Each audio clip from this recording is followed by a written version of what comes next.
So hello बच्चों, कैसे हो आप लोग। वीडियो क्लास में आप सभी का स्वागत करता हूं। और आज की क्लास में हम जो करने वाले हैं वो आपका हिंदी का ब्रिज कोर्स, जो 9th क्लास का 2023-24 का नया ब्रिज कोर्स है, उसका मिजबान वाला पार्ट। मिजबान वाला यानी कि आपका पेज नंबर 7, हम आज 7 से लेकर के जितने भी आगे के पेज हो गए मिजबान के, वो हम आज हल करेंगे। तो चलिए देखिए, यहाँ पर एक मिजबान करके एक कहानी लिखी गई है। मेहमान कैसे आते हैं, किस तरीके से वो खाना खाते हैं, किस तरीके से उनको खाने में उनका स्वागत करते हैं। और सबसे अच्छी चीज़ यहाँ पर है, यहाँ पर जो हम देखने वाले हैं वो है बुंदेलखंडी लोक कथा का संकलन। ये एक बुंदेलखंडी लोक कथा का संकलन जो हमारे मध्य प्रदेश के बुंदेलखंड की बात है। और बुंदेलखंड की जो है वहाँ की लोक कथा होती है, लोक कथा का संकलन है ये, है ना, जिसका नाम है क्या, मिजबान। ठीक है, तो ये इसके क्वेश्चन आंसर हम देख लेते। देखो ये कहानी आप पढ़ लेना अच्छे से, आपको बहुत अच्छी कहानी है, एक बार जरूर पढ़ना है इसको। मैं आपको सिर्फ क्वेश्चन से कराऊंगा क्योंकि टाइम बहुत ज़्यादा, वीडियो जो होता है बहुत लंबा होता है, फिर आप देखते भी नहीं है। ठीक है, देखिए यहाँ पे लिखा कार्यपत्रक फर्स्ट, और कार्यपत्रक फर्स्ट में श्रुत लेख लिखा है, जिसमें लिखा शिक्षक द्वारा बोले गए शब्दों को लिखिए। शिक्षक कोई शब्द बोलेंगे वो लिखना है, तो ये आप अपने टीचर से समझना, क्योंकि वो ये साफ साफ लिखा है यहाँ पर कि आपके शिक्षक द्वारा ही ये करवाया जाएगा। अगला कॉलम दिया है यहाँ पर कार्यपत्रक सेकेंड, और यहाँ लिखा है कॉलम आ में दिए गए शब्दों से समान अर्थ रहने वाले शब्दों को कॉलम बी से चुनकर लिखिए। तो यहाँ पर कॉलम ए में आपको क्या लिखा है भाई, कॉलम आ जो है, ये कॉलम आ आपका ये वाला, इसमें कुछ शब्द ऐसे हैं जो समान अर्थ वाले हैं, उसको कॉलम बी के कॉलम से मिला करके उनको लिखना है यहाँ पर। ठीक है, तो देखो नीचे कहाँ लिखना है बेटा, लिखना यहाँ पर है आपको, यहाँ पर। तो यहाँ पर देखो मैं आपको इसको अच्छा ऐसे बता देता हूँ, यहाँ पर कॉलम आ और बा दोनों आ जाएगा। ठीक है, हाँ ओके। तो देखो यहाँ पर क्या लिखा है, यहाँ पर देखो कॉलम ए में लिखा स्वल्पाहार, वो स्वल्पाहार का मतलब होता है जलपान। कॉलम बी में भी इसके समान अर्थ है, जलपान, है ना, या स्वल्पाहार। ठीक है, खिलाना या जलपान कराना। अतिथि, अतिथि को और क्या बोलते हैं बेटा, इससे मिलता जुलता शब्द है मेहमान। ऊपर आया है अतिथि आपका, और अतिथि का मतलब क्या होता है, मेहमान होता है, यानी कि यहाँ पर आया अतिथि और इसका मतलब क्या होगा, यहाँ मेहमान, इससे मिलता जुलता शब्द है।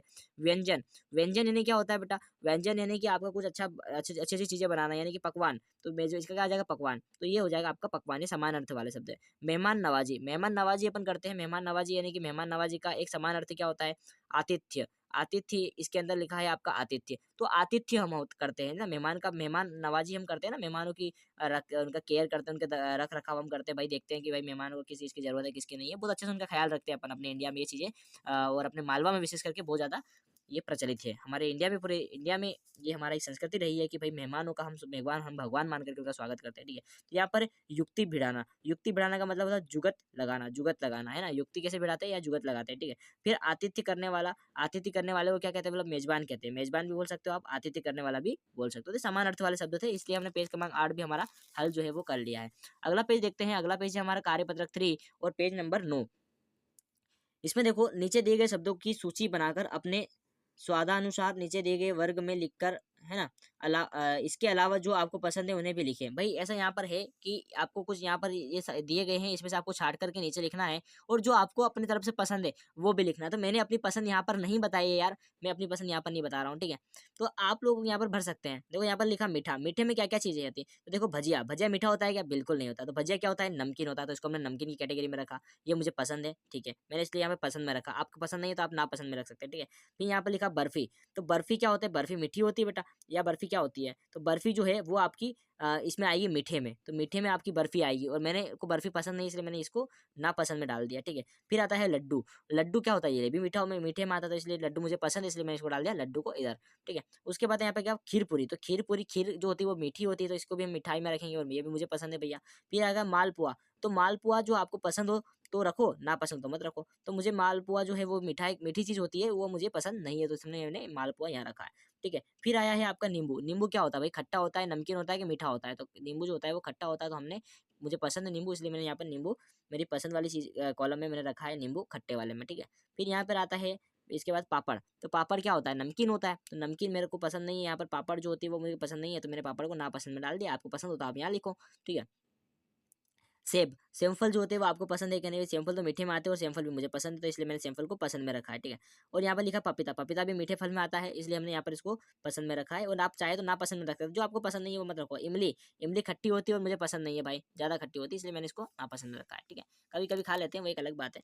दिए गए संज्ञा शब्दों का वाक्य में प्रयोग कीजिए, कुछ संज्ञा शब्द दिए गए, इनका वाक्य में प्रयोग करना है। कैसे करते हैं बेटा, मेहमान लिखा, तो मेहमान का लिखा कि हम कैसे वाक्य में प्रयोग करेंगे, एक बार परिवार में मेहमान आए थे, एक बार हमारे परिवार में मेहमान आए थे, आप ऐसे लिख सकते हैं। पापड़, मेहमान को पापड़ पसंद नहीं था। अब मैंने यहाँ पर लिखा मेहमान जो थे उनको पापड़ पसंद नहीं था, मुझे पसंद नहीं, तो मैंने खुद को मेहमान बना लिया और ऐसे लिख दिया यार। चलो ठीक है, एंजॉय करो यार, और आप चैनल को सब्सक्राइब करके लाइक कर दिया करो यार, क्योंकि लाइक बहुत कम होते हैं वीडियो पे और मैं डिमोटिवेट होता हूँ इस चीज़ से। आप लोग लाइक करेंगे तो मुझे मोटिवेशन मिलेगा और वीडियो बनाने के लिए और अच्छा अच्छा कंटेंट लाने के लिए आप लोगों के लिए। तो लाइक कर दो भाई फटाफट से और शेयर कर दो अपने दोस्तों के साथ। सब्सक्राइब नहीं किया है, पहली बार आए हो चैनल पर, सब्सक्राइब कर दो। ठीक है, यहाँ के थाली, तो थाली का क्या होता है बेटा, मेहमान को थाली में खाना खराया परोसा। तो यहाँ पर मेहमान को थाली में खाना परोसा, इसके लिए मैंने एक वाक्य प्रयोग बना लिया। आप अपने तरीके से बना सकते हैं कि मेहमान को थाली में हमने खाना दिया, खाना परोसा, जैसे भी आपको अच्छा लगे। पत्नी, तो पत्नी का आप क्या लिखेंगे, पत्नी गर्म गर्म रोटियां बनाने लगी। तो पत्नी गर्म गर्म रोटियां बनाने लगी। आप लोगों को इसका एक्सपीरियंस नहीं होगा, मुझे भी नहीं है अभी तक तो, लेकिन यहाँ पर जो दिया है तो उसका वर्ड हमको यूज करना था, तो हमने यहाँ पर कर दिया। तो पत्नी गर्म गर्म रोटियां बनाने लगी, यानी कि जो एक मेजबान वाली कहानी उसमें जो पत्नी थी उनकी वो गर्म गर्म रोटियां बना रही थी, इसलिए उसकी ये मैंने वहां से पॉइंट उठा के लिख दिया। फिर आया भोजन, तो भोजन में आ गया मेहमान को भोजन कराया गया। तो मेहमान जो है उनको भोजन कराया गया, ये मैंने यहाँ पर अपनी तरफ से लिख दिया है।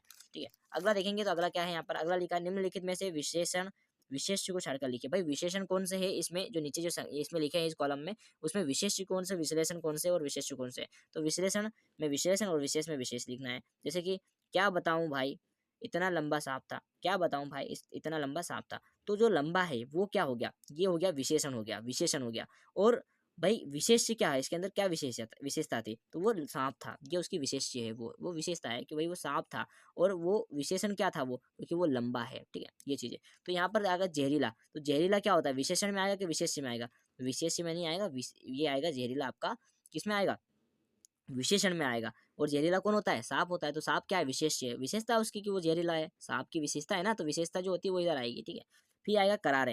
भाई करारे जो होते हैं वो क्या होते हैं, पापड़ होते हैं। तो करारे, तो पापड़ जो होता है वो काय में आएगा, पापड़ आएगा विशेष में, उसकी विशेषता है कि वो पापड़ है ना, और वो करारे लगते हैं, उनकी विशेषता है, तो विशेष में ये आ जाएगी। ठीक है, यहाँ पर लिखा है गर्म गर्म रोटी, तो गर्म गर्म क्या है, ये विशेषण में आएगा, और रोटी यानी कि वो आ जाएगी आपकी विशेष में। फिर आ जाएगा खास, खास आ जाएगा आपका विशेषण में, यहाँ पर खास लिखा, खास विशेषण में, और मेहमान का में आ जाएगा, मेहमान आ जाएगा आपका विशेष में। तो इस तरीके से हमने पेज क्रमांक 9 भी हल कर लिया है। आप, और मैं उम्मीद करता हूँ कि आपने भी वीडियो को लाइक कर दिया है। चलिए अगला पेज पे चलते हैं, और अगला पेज में हमारा क्या है, अगले पेज में कार्यपत्रक 4, और यहाँ लिखा है अपने दैनिक जीवन में उपयोग में आने वाले मुहावरों को लिखते हुए उनके अर्थ लिखिए। भाई आपके दैनिक जीवन में आप मुहावरों को जो यूज करते हैं तो उनके अर्थ भी लिखना और उन मुहावरों को लिखना है। तो देखो आपको एक चीज सुनी होगी, 9 2 11 होना, ये 9 2 11 हो गया है ना, 9 2 11 होना। तो 9 2 11 होने का मतलब होता है भाग जाना। तो मैंने यहाँ पर इसका अर्थ भी मैंने वाक्य इसका वो अर्थ भी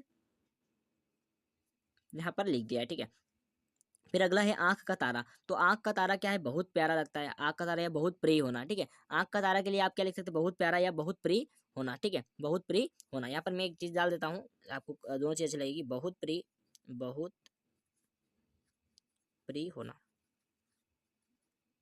तो ये मैंने यहाँ पर डाल दिया है। ठीक है, अब अगला है काला अक्षर भैंस बराबर। भाई आपने ये भी कहावत सुनी होगी, कहावत नहीं होती, मुहावरा है, काला अक्षर भैंस बराबर, यानी कि अनपढ़ व्यक्ति। ठीक है, अनपढ़ व्यक्ति के लिए काला अक्षर भैंस बराबर ही होता है, जो पढ़ा लिखा नहीं होता उसके लिए।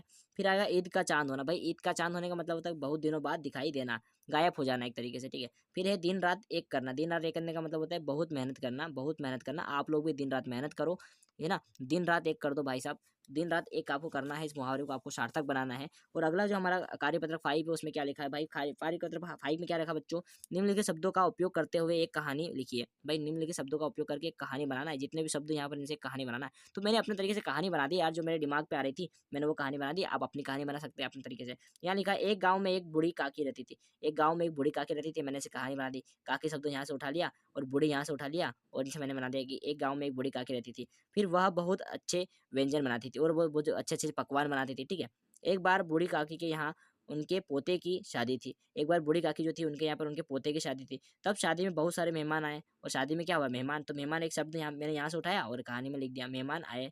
बूढ़ी काकी ने मेहमानों के लिए अपने हाथों से हलवा और कचौरी बनाई। भाई बूढ़ी काकी जो है वो अच्छे व्यंजन बनाती थी, तो उन्होंने क्या बनाया, हलवा और कचौरी बनाई। मेहमानों ने कचौरी व हलवा खाकर काकी की खूब तारीफ की, और मेहमानों ने जो है उन्होंने कचौरी और हलवा खा के क्या किया, काकी की बहुत तारीफ की, बूढ़ी काकी की बहुत तारीफ की। तो इस तरीके से हमने यहाँ पर पेज क्रमांक 10 हल कर लिया है।